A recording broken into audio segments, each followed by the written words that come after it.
Hello बच्चों, तो कैसे हो आप लोग। आ गए हैं हम अपने इस चैनल की नेक्स्ट वीडियो में। पिछली वीडियो में हमने बात करी थी अलजेब्रिक एक्सप्रेशंस के बारे में कि अलजेब्रा क्या है, अलजेब्रिक एक्सप्रेशंस क्या होते हैं, जिसमें हम वेरिएबल्स और कांस्टेंट्स का यूज करते हैं। उन दोनों के बेसिकली साथ में यूज को ही हम समहाउ अलजेब्रा बोलते हैं, और उसी चीज को हमने कांस्टेंट अलग वेरिएबल अलग दोनों इंडिविजुअल भी टर्म्स होती हैं, साथ में क्या बना देती हैं, वो एक्सप्रेशन बना देती है। क्या बना देती है? एल्जेब्रिक एक्सप्रेशन बना देती है। अब हम आज बात करने वाले हैं अब इसके बारे में, कोफिशिएंट्स और फैक्टर्स के बारे में। उससे पहले मैं जैसे कि आप लोग अब शायद जान गए होंगे, मेरा नाम है धैर्य बंसल और आपका स्वागत है मेरे इस यूट्यूब चैनल रेडी स्टडी गो पे। तो चलिए शुरू करते हैं हम कि आज हम किसके बारे में बात करेंगे। तो पहले हम बात करने वाले हैं आज कोफिशिएंट्स के बारे में। अब होते क्या है कोफिशिएंट्स, जैसे मैंने कल बताया था टर्म्स की अगर मैं एग्जांपल लूं तो हमारे पास बहुत सारी टर्म्स थी, जैसे 2x है ना, 4y, 3x square y etcetera. अब यहां पर कोफिशिएंट क्या होता है? कोफिशिएंट कोई भी वो टर्म है, जैसे मैं एक एग्जांपल के तौर पर आपको समझाता हूं।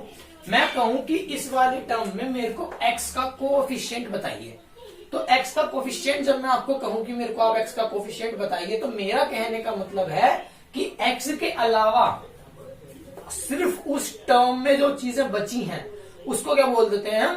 कोफिशिएंट। यानी कि यहां पर x का कोफिशिएंट क्या होगा? 2। ठीक है, इस पे आओ, मैं कहूं यहां पे कि y का कोफिशिएंट बताइए, तो वो आप समझ गए होंगे क्या होगा? 4। अब बात आती है इसकी, मैं आपसे कहूं यहां पर मेरे को x का कोफिशिएंट बताइए। क्या बताइए? x का कोफिशिएंट। तो कुछ नहीं करना, x के अलावा यहां पे जो कुछ भी बच गया, 3 बच गया, एक y बच गया और एक remaining x, because x square means 2x's, that means यहां पर एक और क्या आ जाएगा आपके पास? एक x और आ जाएगा। तो आपका x का कोफिशिएंट ये बनेगा। इसको आप एक दूसरे तरीके से भी समझ सकते हैं कि मैं जिस भी चीज का कोफिशिएंट मांग रहा हूं, आप उस चीज से उस टर्म को डिवाइड कर दीजिए। ठीक है, जैसे मान लो मैं आपसे यहां पर x का कोफिशिएंट मांग रहा हूं, तो आप x से इसको डिवाइड कर दीजिए। इसी को हम क्या बोलते हैं? क्या बच गया? पावर खत्म, तो क्या बच गया? 3xy। ठीक है, इसी को हम क्या बोलते हैं? कोफिशिएंट्स बोलते हैं। अगर मैं आपको एक पूरा अलजेब्रिक एक्सप्रेशन लिखकर दिखाऊं, जैसे 3x plus 3x square plus 4xy, यहां पर मैं आपसे कहूं कि find the coefficient of x for each term, तो इसका कोफिशिएंट क्या होगा? 3। इसका कोफिशिएंट क्या होगा? x के लिए सिर्फ 3x, और इसका कोफिशिएंट क्या होगा? 4y। ऐसे ही हम कोफिशिएंट्स के बारे में बात करते हैं। और अगर कोई क्वेश्चन में आपको मान लो इसके साथ लिख कर दे देगा कि न्यूमेरिकल कोफिशिएंट बताइए। क्या बताइए? न्यूमेरिकल कोफिशिएंट, तो आपको केवल फोकस किस पर करना है? नंबर पर। जैसे यहां पर भी अगर मैं कह दूं ना कि find the coefficient of x, तो वो 3x है, पर अगर मैं कहूं find the numerical coefficient of x, तो वो केवल 3 है। न्यूमेरिकल इज बेसिकली नंबर, तो जब मैं न्यूमेरिकल कोफिशिएंट्स के बारे में बात करूंगा तो सिर्फ नंबर लेना है, और जब मैं कोफिशिएंट के बारे में बात करूंगा तो उसके अलावा रिमेनिंग जो कुछ भी है वो सब क्या बन जाता है? उस पर्टिकुलर टर्म का कोफिशिएंट बन जाता है। और हाँ, एक डाउट जो आप सबको हो सकता है कि अभी तो यहाँ प्लस था, अगर बाई चांस माइनस होता तो कुछ नहीं, अगर बाई चांस यहाँ पर माइनस होता, जस्ट मान लो ये टर्म होती, मैं कहता यहाँ से इस वाले टर्म के लिए y का कोफिशिएंट बताओ, तो वो -4 हो जाता। अगर माइनस है तो लगाइए, नहीं है तो no need. Okay, but if there is subtraction or minus sign, then you have to place it in the coefficients, that for sure. Am I clear to everybody? ये हमारी बात थी कोफिशिएंट्स के बारे में। ठीक है, all that stuff या जो कुछ भी न्यूमेरिकल वेरिएबल, जो कुछ भी चीजें हमारे पास बच जाएंगी, वो सब क्या हो जाएगा? उस पर्टिकुलर टर्म का कोफिशिएंट हो जाता है। ठीक है, न्यूमेरिकल कोफिशिएंट यानी सिर्फ नंबर के बारे में जब आप लोग बात कर देते हो। ये तो बात थी बच्चों कोफिशिएंट्स के बारे में।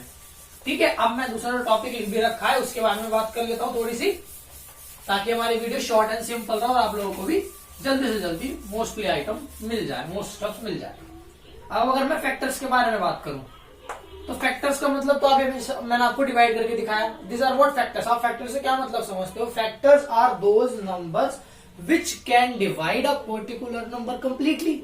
Example, 2 is a factor of 4, 4 is a factor of 16, 16 is a factor of 32।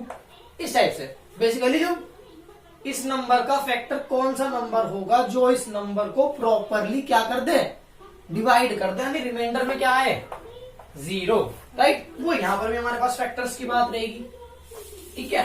तो अब अगर हम एग्जांपल लें, फिर थोड़ा सा और आपको डीप समझाऊं, तो फैक्टर्स का मतलब क्या, एग्जांपल दीजिए, मैं आपको एक टर्म दे रहा हूं 4x²y, मैं कहूं find the factors of this.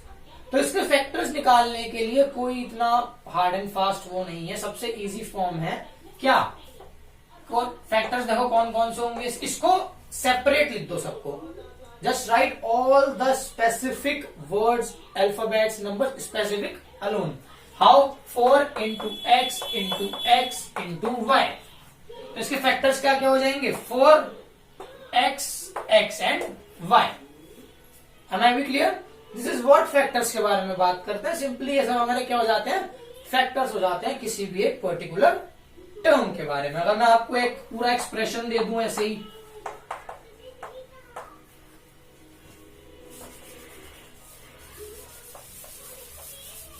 है ना, ये दे दूं, तो इसमें कुछ नहीं, आप टर्म पहले अलग अलग लिख लीजिए कि जी इसका 4x² है और 3xy है, फिर इसके अलग अलग फैक्टर जो कौन कौन से, इनको जस्ट स्पेसिफाई करके आप फिर कुछ सब ब्रॉड मैनर में लिख दीजिए, 4x, x एंड y।